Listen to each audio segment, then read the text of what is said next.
Hello and welcome. My name is Beth-Ann and I'm so happy to have you here. If you're new, welcome. Over here, I talk about everything relating to helping you be the woman that God created you to be. So if that resonates with you, go right ahead and hit the subscribe button down below and turn on the post notification bell so that you don't miss any of my uploads. In today's card talk, we're going to be addressing the topic or the suggestion that was left by one of my subscribers. I'm going to insert it here about living a private lifestyle and how does that work and all of those things. And I added some more things to it about boundaries, moving in silence, and wisdom in speech. And we're going to be getting into all of that in just a few moments. But before I move any further, I want to say thank you all so very much for 1K. I hit 1K subscribers just a few days ago, and I give God thanks. It was such a thrilling experience, such an awesome moment, and I'm just so grateful for all the support and all the love and all the shares, all the likes, all the comments, all the subscribers. I'm just so grateful. So thank you so very much. And we continue to grow, we continue to excel under the grace of God. So I'm just excited for what the Lord has in store. So thank you, thank you, thank you. All right. So living a private lifestyle, what does it really mean to live a private lifestyle versus what does it mean to live a secret lifestyle? So I'm just going to define the two. And these are some definitions that I found and that I kind of pulled from Google. Okay, there's a bust. So, a private lifestyle or being private is the state of being free from public attention. Secrecy, on the other hand, is a state where things are hidden or concealed. So, private lifestyle or privacy is really a controlled environment where the person really dictates who knows what or who has access to what. Secrecy, on the other hand, it's like you don't want anybody to know anything. So, it doesn't matter who it is, it's a secret you don't want anybody to know, right? But privacy is like a more controlled thing with boundaries and restrictions and limitations and just more control, if that makes sense. Privacy is more so looked at as us being very careful with how we give out information and how we share information. And secrecy is more so like if the information gets out, it's going to put a lot of things on the line. It's like a big secret. It's like the worst thing ever for that to come on into the face of the public. But privacy is more so just a controlled way of distributing information, a controlled way of allowing the public to get into your life or to allow the public eyes to see the things that go or goes on in your life. So living a private lifestyle is actually very good. I would really recommend it and I try to live my life as private as I know how, but that can be a little difficult sometimes. But with the help of God, with the help of my husband, I'm trying my very best to do that because when you live your life so open to others and open to the public, one of the great risks that you run yourself into easily, that you can run yourself into easily, is the opinions of others, and that can just flood your space, and persons may feel entitled or as if they have the right to speak their opinion, and that is really not the case. Persons really don't have the right to speak into your life, but the access that you give to them, the level of openness that you share with them, that gives them the go ahead, the green light to think that, okay, they can share whatever they want to share, they can say whatever they want to say, and they would have the, maybe they don't say it, but they have the unsaid expectation that it will be accepted or received by you. And living a private lifestyle, like I said, you control the information that goes out, you control how much is known of you. And let's look at celebrities. I mean, it does not matter how great of a fan you are, how much love you share for a particular celebrity, they do their very best to keep their lives private and they only allow you to know so much and know more about their lives. And that is kind of the analogy that I want to share with you or to kind of use to guide this conversation because when you live your life, right, it doesn't matter how well known you are, when you live your life privately, you dictate what the public knows, and the public will always want to speculate. The public will always want to cast their judgment, to say whatever they want to say. But at the end of the day, you really control the truth of what is sent out. And trust me, it eases a lot of burden and pain and chaos. It just covers you from all of that nonsense and all of that mess. Because when you live your life so publicly, right? Not only are you like susceptible to the opinions of others, but it creates so much confusion for you as the individual. And then please note, I have been trying to work on my editing skills. I know when we started out the car talks, they were just raw and edited like straight through. I'm trying to add some more text to the car talks so persons can follow along. And if you see the cuts between the pieces, please be rest assured that I'm not cutting out information. I'm just cutting out the dead silence because I'm looking at my notes and there's literally like dead silence like this. Okay, boundaries, which we're gonna get into right now. So I just cut out the dead silence. So just know that I want to keep it transparent with you guys. So that's all that I'm doing. So let's get into now boundaries. So boundaries are important in terms of living a private lifestyle. You have to have boundaries. And even if your life is not private, even if you want to live your life out in the open and for everybody to see, boundaries are still important. And boundaries are what keeps you safe, keeps you protected, keeps you covered. And it just conceals certain areas. You should not be so accessible to everybody. No, that's not the way you want to live your life. So boundaries are a line of limits or a line of marking off or separation. And boundaries are good. It doesn't matter what anybody wants to tell you. Boundaries are good. They are necessary. And I can guarantee you that if you're facing certain issues with persons in your life, most times it is a boundary issue. So, well, not say most times, but sometimes it is really a boundary issue. Persons can talk to you the way they want to talk to you because you did not establish certain boundaries. Persons can treat you the way they want to treat you because you did not establish certain boundaries. The things you allow in your space, the people you allow in your space, all of that boils down to boundaries and the established boundaries that you have set or may not have set. That is literally what guides that whole interaction or that dynamic that you share with others. And when it comes on to you talking about your life, sis, I honestly think that a lot of the times we talk too much. And oversharing is a big factor that compromises boundaries.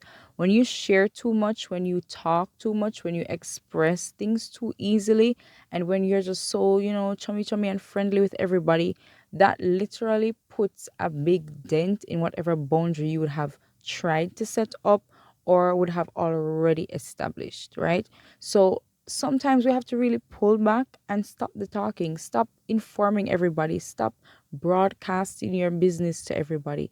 Not everybody needs to know what's going on in your life. And frankly, not everybody cares. And half of the person that you share the things that are happening in your life, to be honest, some of them don't even really care. They just want to know. And it's just intriguing in the moment. And after the moment passes, they also move on with their life as if you never said anything to them. So sometimes we really talk too much and you have to pull back on that. I remember when there was a time when everybody on my Instagram story was talking about moving in silence, hashtag moving in silence. And I never really understood it, but now as I grow, I really do understand the luxury of living in privacy and the amazing feeling that it brings knowing that okay, only a select few persons really can say this and that about your life, or they have access to you through this way, or they know certain things about your life.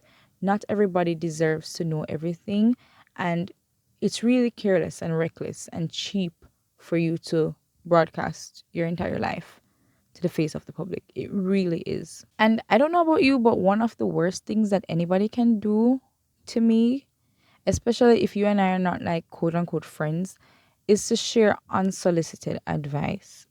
Like, I never asked for advice. I never asked a question. I never asked, what are your thoughts?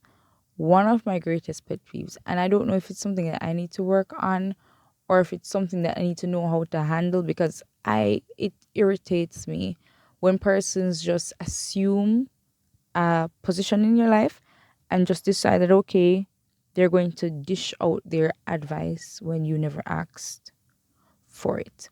And literally that boils down to a boundary issue, because I would have opened the door for them to think that they are on such a pedestal that they have the right to undermine my intelligence, undermine my thoughts and my approaches to do something, that they proceed to share their way of doing it, subliminally saying that my way or my approach is not worthy of being considered, if that makes sense.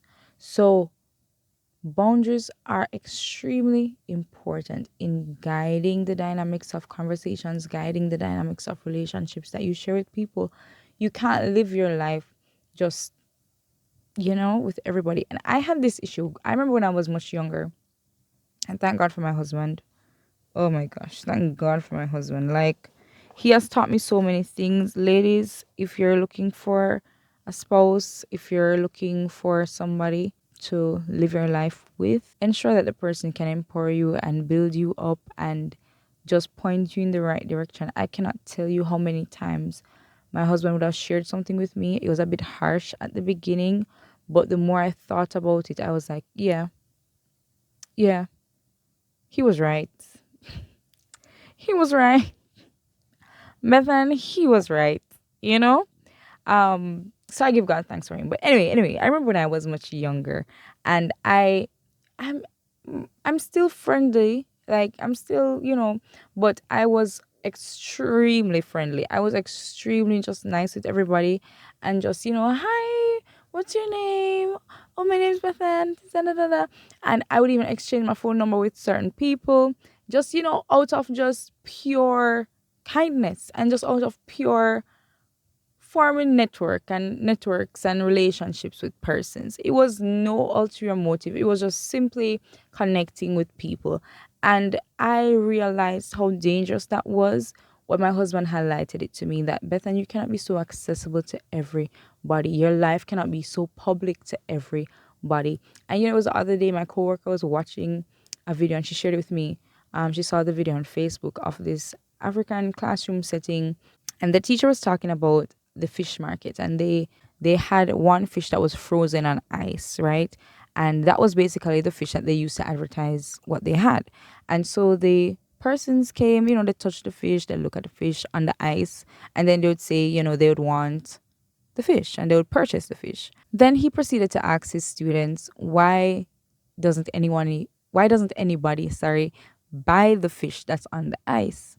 And the young ladies in the class were saying because everybody has touched it, everybody has seen it, it's just out in the open for flies to go on it, for it to get contaminated, this, that, and the other. It's just on display, it's just in the eyes of the public. And it caused me to think, and she shared that such a timely moment because I was thinking about this video. And when your life is public, for everybody to see, for everybody to interact with, for everybody to touch, it cheapens your life. It does. It cheapens your life. And it has no mystery to it. It has no sense of value because everybody sees everything, everybody knows everything, everybody is aware of everything, and it's not, to me, that's not a life that's worth living. Certain things are just not to be put in the public. Full stop. And like I said, when you do that, you guard your life from the different comments and the different critiques and the different things that persons have to say, and you guard yourself from unnecessary battles and hardships coming from other persons. I remember when my husband and I were dating, we never had a secret relationship. We had a private relationship, and only a select few persons knew. And Mark, we weren't hiding anything. So if you saw us in public and you realize that, they're really into each other, and you picked up on something, I mean, we had no issue for persons to kind of say, oh wow, yeah, those two are dating. That was not an issue, right? So the point that I'm saying is that we ensured that we controlled who knew in terms of who we told and who was aware, right? Because especially when it comes down to relationships, persons love to give advice. And persons love to state not even just advice, because sometimes advice is not wrong, but they love to give their experiences, and half of the time it's the negative that they always highlight to kind of guard you from allowing that to happen to you, even though your lives are different, but I digress. So living a private life, right? It is such a wonderful thing, and I wish I understood this earlier and grabbed a hold of this earlier because I'm now doing my very best to do this. And in as much as I have this YouTube channel and I share what I want to share, there are certain things that I would never discuss here. There are certain things that I would never compromise on, and those are just boundaries that I have erected to help me live my private lifestyle, or to live in this bubble that I would have created for my sake. Because I have to protect myself, I have to protect my own, I have to protect my peace of mind, I have to protect my mental well being. I have a lot of things on the line. It's not just coming up here, talking about everything that comes to my mind, talking about everything that happens to me. I have a responsibility to cover myself, to cover my marriage, to cover my family, to cover my friends, and to do that in a way that pleases God and in a way that still reaches and impacts other person's lives. So, really quickly, I'm going to share with you 4 ways that you can set boundaries for a private lifestyle. Number one, watch your words, speak with wisdom. So, you can't just speak everything that comes to your mind. And ladies, I know that they say that women love to talk and women are persons that just talk and talk and talk. But you have to ensure that you watch your words. And I've been doing that a lot recently. Once again, upon the instruction of my husband. God bless them, man. God bless him. I have been watching my words, watching the things that I say to persons, and not really giving out too much information, because I have found out that persons sometimes don't really care. And it doesn't matter how much you pour out to somebody, sometimes it's not reciprocated, and that's okay. Um, that was just never meant to be, or to be worked out between the two of you, because persons have things to work on. So be careful of the things that you say, be careful of the things that you share, and speak with wisdom. Don't be a foolish woman when you're talking.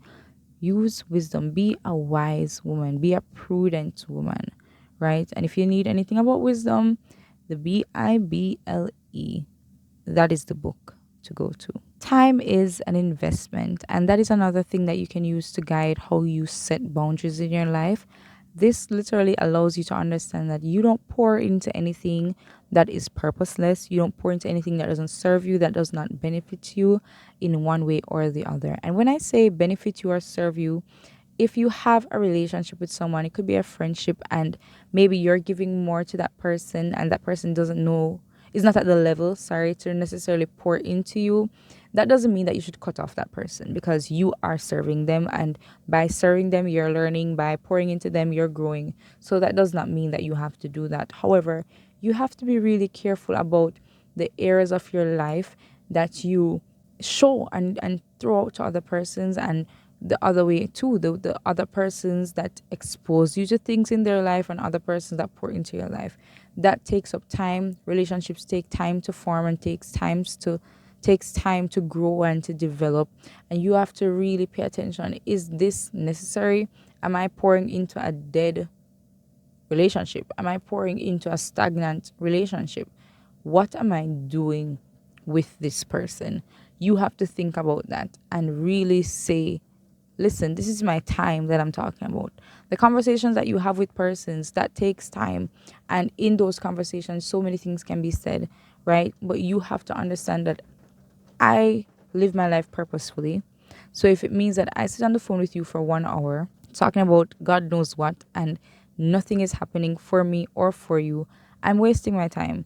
And that person, like I said, you can't necessarily just eject persons out of your life, but if you set boundaries, persons will know that, okay, they don't call you at certain time, and they don't engage you in certain conversations, because your time is important to you, and the things that you use your time for really does matter.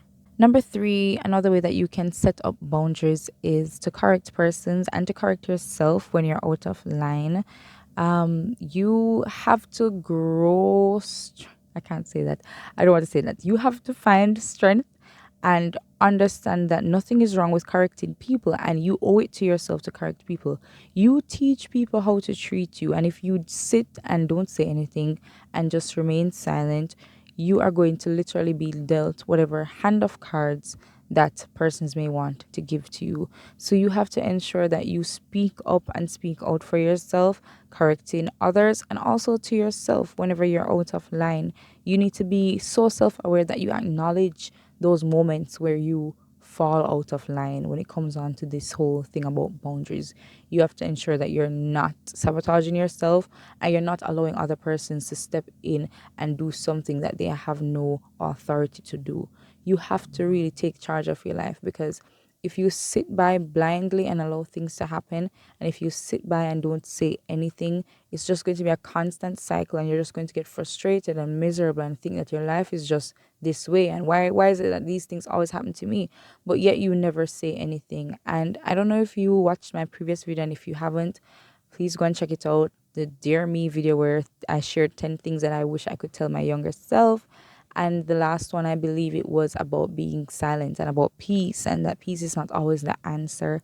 I wish that I would have understood that from a younger age, because it would have allowed me to speak up and to talk up more. I am just now doing that, where I talk my mind and I speak my mind in a way that pleases God, of course. But I allow persons to know that, listen, you crossed the boundary, or listen, what you did affected me, or what you're saying has affected me, and what you're saying is not accurate to my life. It's not truthful to my life. That's not my reality.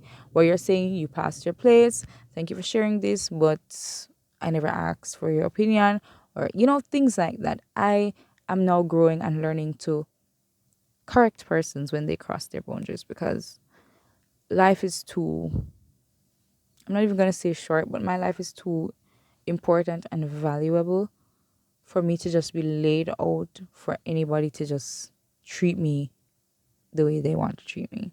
And the final thing, never negotiate your boundaries. Never negotiate your boundaries once they're standard, like once they're standards. I'm not talking the things that maybe you can be lenient with, but I personally believe that if your boundaries are set, they go right across the board. I don't believe in favoritism or extending leniency, because that opens the door to literally the boundaries coming down. Imagine stacking, or the game, what is it called, timber, I'm not even sure, but where they stack pieces of wood and you have to take time and pull it out. So imagine stacking that piece of wall, let's call it a wall, and every time you are lenient with somebody, you pull out a piece. Every time you pardon somebody, you pull out a piece, right? If that wall represents your boundaries, what do you think is going to happen when you pull out every piece? Every time somebody says something, you just put it, it's going to crumble. And then you're not going to have any boundaries. And person are just going to do whatever they want, say whatever they want, act whatever way they think fit. So you have to understand that you cannot negotiate your boundaries. Persons will either respect you, and if they can't manage that, if they can't live to that standard, then they can go on their merry way. You can wish them well, they go on their merry way, come to some level of understanding of differences, move on with their life. Not everybody's for everybody, and that's okay. Not everybody is to stay in everybody's life forever, and that's okay. It takes some level of maturity and emotional intelligence to really understand that and to really grasp that, because you may want to have people around you and you may not want to do anything that may trigger somebody to leave, but you cannot do that at the expense of your peace of mind, at the expense of your happiness, at the expense of what makes you comfortable, at the expense of your standards, at the expense of the word of God. And that's the biggest one. So you cannot negotiate your boundaries with anybody. And it sounds a little harsh, but sis, I can tell you that the more I live, the more I realize how black and white life really is. There really is no gray area. Any gray area, we create that on the premise of compromise. There's no such thing as a gray area to life. It's either black and white. People have choices. People have free will. They choose to do what they want to choose. For example, let me just bring it home. For example, and then we can wrap this video. Being a bad texter, quote unquote, being a bad texter. I used to think that, yeah, people are bad texters. I'm a bad texter, this, that, and whatever. And I was thinking about it the other day. And so being a bad texter would be the gray area, right? And I was thinking about it the other day, and I was saying to myself, Beth-Ann, are you a bad texter, or are you intentional about the persons that you necessarily reach out to on a day-to-day basis, or reach out to ever so often? So I personally believe that Persons determine who they want to talk to, who they want to maintain certain connections with, who they want to share themselves with, how they want to manage certain relationships, because some relationships don't take, like I said, day to day texting or day to day communication. I said that in my friendships video, right? So you have to understand the dynamics of the relationship and understand what is needed for that relationship to survive, right? But not not everybody understands that you choose what you want to do. If it's important to you, you will do it.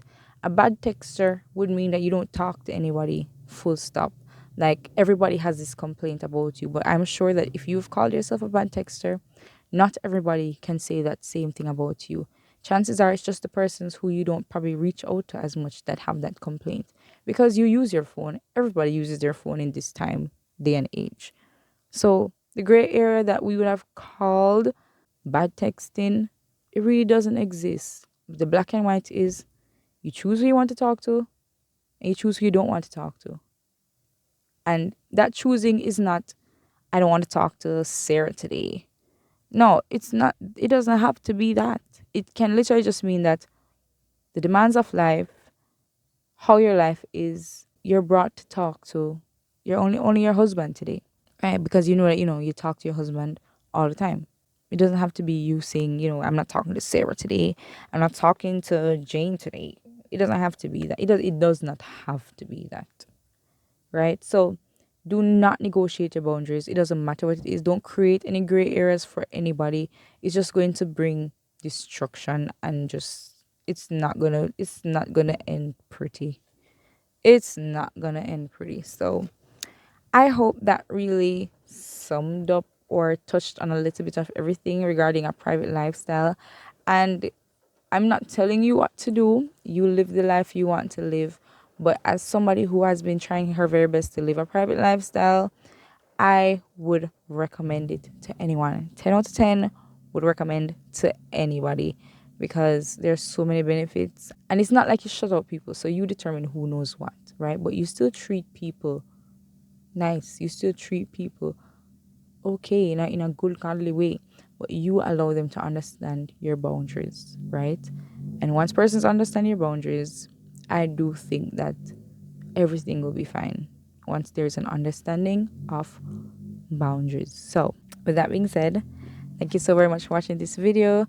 Don't forget to talk in the comment sections. I've been really enjoying reading your comments and responding. I try my very best to respond to all of them. Sometimes I don't get to, but I have been trying my very best to respond and share your perspectives. I mean, I've heard persons have shared like different perspectives, and even if you don't agree with me, I have no issue with you sharing your differences. I have no issue with that.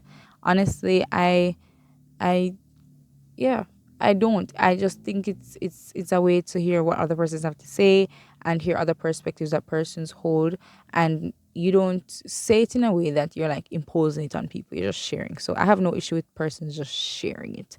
And that's something awesome that I'm learning to listen and accept the opinions of others and to listen to the perspectives of others because it can be a very good teaching moment. So I'm working on that as well.